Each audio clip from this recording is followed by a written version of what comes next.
Welcome to Bangla teachers YouTube channel. So viewers, আজকের ভিডিওটির মূল টপিক আপনারা কিভাবে বয় এমন মাইক্রোফোনের সেটিং করবেন।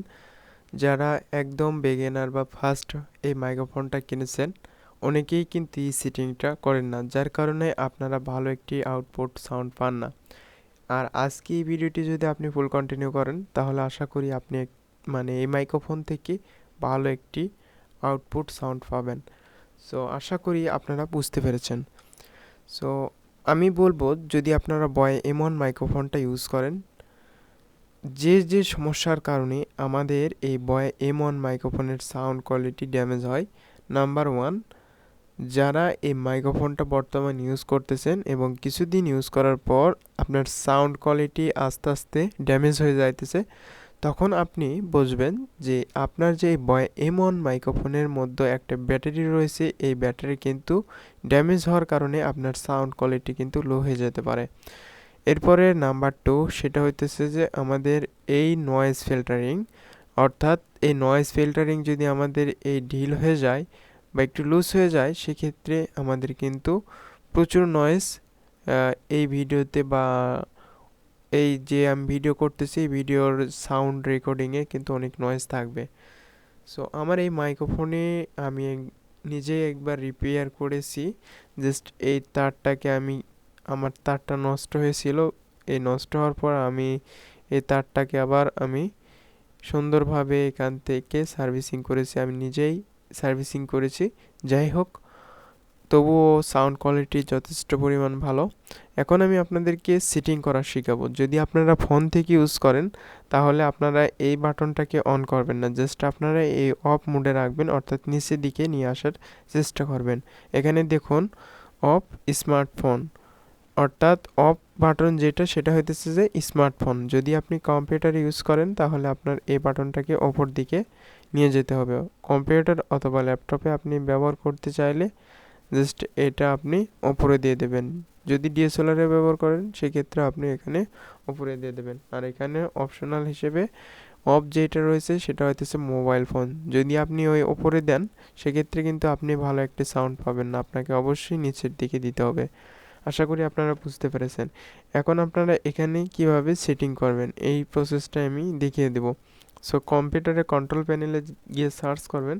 এখানে লিখবেন কন্ট্রোল প্যানেল,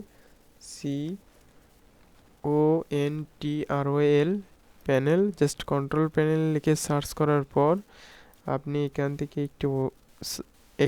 একটি সেটিং পাবেন।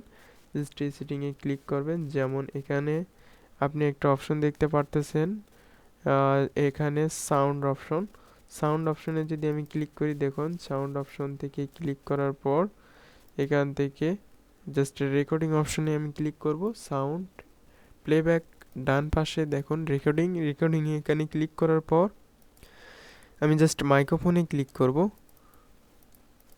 এই মাইক্রোফোনটা ক্লিক করার পর কনফিগারেশন, এখানে আমি কনফিগারেশন, এগুলো আমাদের সব কিছু ওকে আছে। এখানে আমরা যে কাজটি করব, সেটা হইতেছে যে এই মাইক্রোফোনে ডবল ক্লিক করব। ডবল ক্লিক করার পর আমরা এখান থেকে জেনারেল থেকে আমরা জাস্ট লেভেল অপশনে আসব। লেভেল অপশনে আসার পর দেখুন, আপনাদের যদি এই নয়েজ, অর্থাৎ যদি বেশি নয়েজ থাকে, তাহলে আপনারা যে কাজটি করবেন, এই ডিবিটা কমিয়ে দেবেন। অর্থাৎ আমি যদি এই ডিবিটা হাই করিয়ে দিই, দেখুন আপনারা এখন সাউন্ড কোয়ালিটি বুঝতে পারতেছেন যে আমার সাউন্ড কোয়ালিটিটা কীরকম। এই মাইক্রোফোনের যদি লেভেলটা কমিয়ে দিই, তাহলে সাউন্ড কিন্তু আস্তে হয়ে গেছে দেখুন। এখন যদি আমি এটা বাড়িয়ে দিই, দেখুন সাউন্ডে একটা নয়েজ আসতেছে, বা আমি এখন অনেক দূর থেকে কথা বলতেছি, এখন কিন্তু অনেক জোরে শুনতে পারতেছেন। জাস্ট আমি যদি এখন লেভেল কমিয়ে দিই, দেখুন আমি কিন্তু প্রায় 1 হাত দূরে থেকে কথা বলতেছি, তবুও কিন্তু হয়তোবা আপনারা শুনতে পারতেছেন। এখন দেখুন আমি 1 হাত দূরে থেকে কথা বলতেছি। এখন আমি কিছু সেকেন্ডের জন্য একটু স্টপ থাকবো, এটার নয়েজটা দেখেন। সো আশা করি আপনারা বুঝতে পেরেছেন নয়েজটা। আর এটা যদি আমি দেখুন, এখানে যদি এটা যদি একেবারে লো করে দিই, তাহলে আমার একেবারে মাইক্রোফোনের কাছ থেকে আমার রেকর্ড করতে হবে। এক্ষেত্রে কিন্তু আপনার কোনো নয়েজ ক্যাপচার করবে না। কিন্তু আমি রেকমেন্ড করব আপনারা অবশ্যই 20 dBi সিলেক্ট করবেন, অর্থাৎ 20 dBi আপনি দিলে আপনার কোনো প্রকার নয়েজ আসবে না। জাস্ট এখান থেকে আপনি 95% সিলেক্ট করে দেবেন। এখান থেকে 95%টা সিলেক্ট করে দিয়ে জাস্ট আপনি এখান থেকে ওকেতে ক্লিক করবেন। তাহলে আপনার সাউন্ড কোয়ালিটি কিন্তু অনেক আগের চাইতে অনেক সুন্দর হবে, বা আপনি এখান থেকে ভালো একটি আউটপুট পাবেন সাউন্ডের। সো আশা করি আপনারা এই ভিডিও থেকে বুঝতে পারলেন যে কীভাবে বয়া M1 মাইক্রোফোন সেটিং করতে হয়। অ্যাডভান্স অপশনে আপনারা এখান থেকে এই বিটটা, এখান থেকে যে স্টুডিও, অর্থাৎ এখান থেকে সিডি কোয়ালিটি বা স্টুডিও কোয়ালিটি, এটা যদি আপনারা স্টুডিও কোয়ালিটি রাখতে চান, যেমন এখানে 64 বিট স্টুডিও কোয়ালিটি, এখানে যদি আমি এটা যদি রাখি, বা এটা দেখুন এটা আমি রাখলাম, জাস্ট এবার অ্যাপ্লাই ক্লিক করে